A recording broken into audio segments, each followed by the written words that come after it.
It's not bad for you, Mr. Barclay. Not bad. No more haere mai, ki tō tino whakaherehere nei, ngā mihi nui, kia koutou katoa. Talofa lava, e mātua malo, le sefoa awhia mai. Warm greetings tonight to this very special occasion. 2025 has been a memorable, high-achieving year for us all at St Thomas. Our kura is placed to offer the best of opportunities for our students across the academics, culture and across sporting pursuits.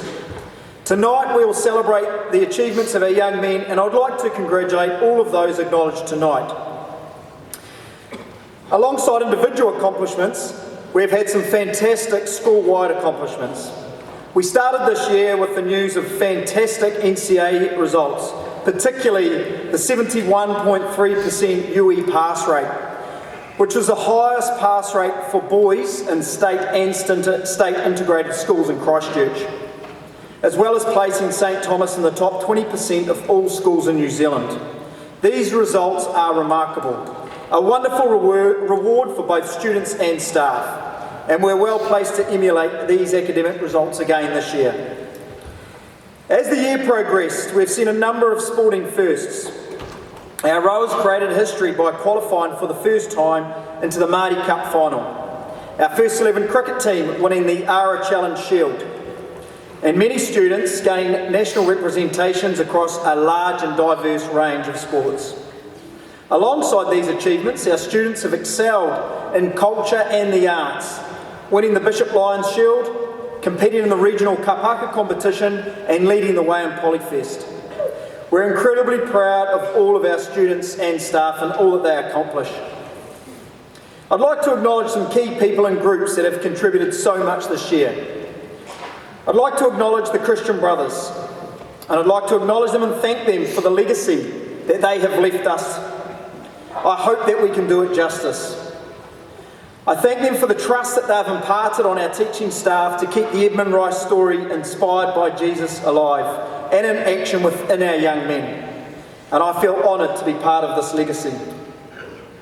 I'd like to acknowledge the leadership of our senior leadership team, Mr Brendan Biggs, Mr Hamish Barclay, Mr Andrew Almatangi, Mr Hamish McCombie, Mr Stephen Kennedy, Mr Chris Leader and Mr Paul Burden. Our community is very fortunate to have you leading our school into the future. You're incredibly hard-working, innovative and have an absolute understanding of our mission. I thank you for your patience, the passion you share for our school and most importantly, your sense of humour. I would also like to thank our staff for all they do in the development of our students. As we navigate changes in societal expectations and political intervention in our education system through constant curriculum change, as well as the increased layer of complexity in the way that technological advancements have increased the frequency and intensity of social media. I'd like to personally thank Joe Fitzgerald for the support and dedication, who works very closely alongside me as the Principal's PA. Thank you, Joe, for making sense of my working week. Often through all hours and throughout the weekends, you go above and beyond. I'd like to acknowledge the hard work of our Board of Trustees, which is so well led by Andy Steele. We're so fortunate to have a hard-working board that represents our community so well and truly understands the mission of an Edmund Rice school. Thank you to our board for their passion in wanting our school to deliver a world-class education and experience. I'd also like to acknowledge our parent community. It is not an easy job raising teenagers in the 21st century.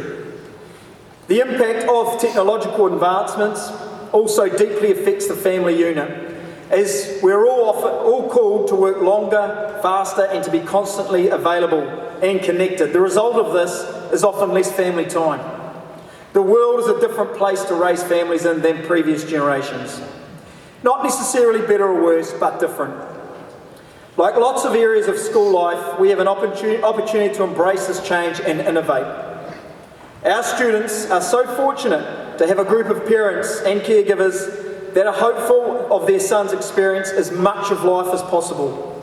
It is fantastic to work in an environment whereby we are all working together to raise good young men that are able to fulfil their potential. I'd like to thank my family. You give me so much support in the role I have at St. Thomas's. You understand that I'm called to serve. This means time away from you, and your support for this. Thank you. To our Year 13 leavers, tonight we gather to celebrate achievement, to honour commitment, and to send our graduates on into the next chapter of their life. We stand at the meeting point of personal story and shared story, of individual aspiration and the collective heartbeat of our St. Thomas community. Each of you has shaped a personal brand over these years. It is more than a CV. It is more than posts on social media. It is the sum of your choices when no one is watching. The way you treat the student who sits alone. The courage you show when the ball bounces the wrong way. In a world that will try to reduce you to job titles or digital profiles, remember that your brand is built every day in character, in kindness and in integrity.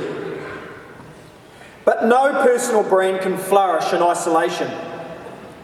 The deepest success in life is measured by the quality of your relationships. Friendships that survive the distance and time. Families strengthened by love. Teammates and colleagues lifted by your encouragement. Compassion is the heartbeat of those relationships. It is seeing the person behind the problem, pausing to listen, choosing empathy over judgment. It is the power that turns a school into a whānau, a workplace into a community, and a career into a calling. When one of us lifts another, both are raised. Our gospel values and Edmund Rice charism call us all to a life of compassion. We are not separate stars, but a single constellation. Unity is not uniformity. It is the art of holding difference together in love and respect. It is living the truth that we are better together than we are alone. In John's Gospel, Jesus prays that they may all be one. That prayer is still alive in this auditorium tonight.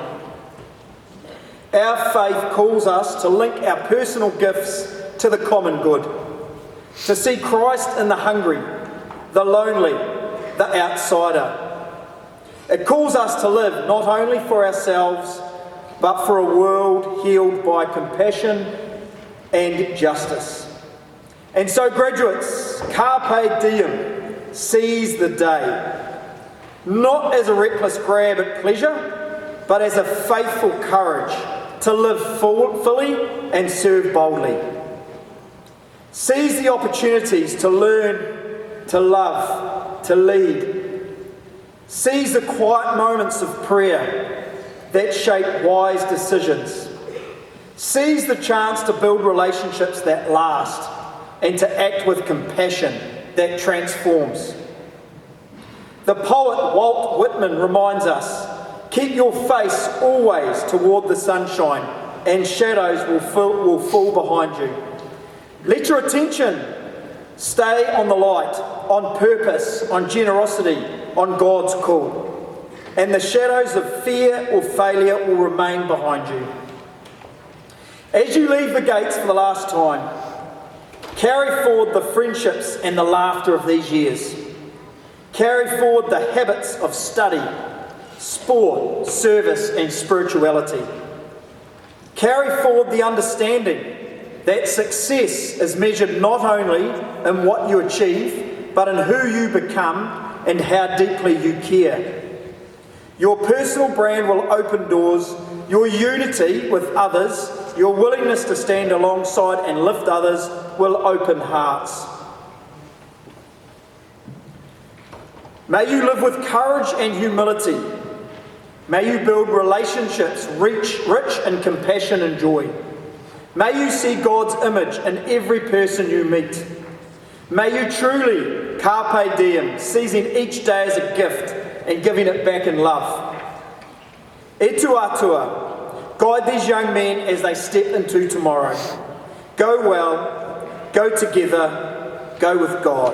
Ngā mihi nui, congratulations and blessings to you all.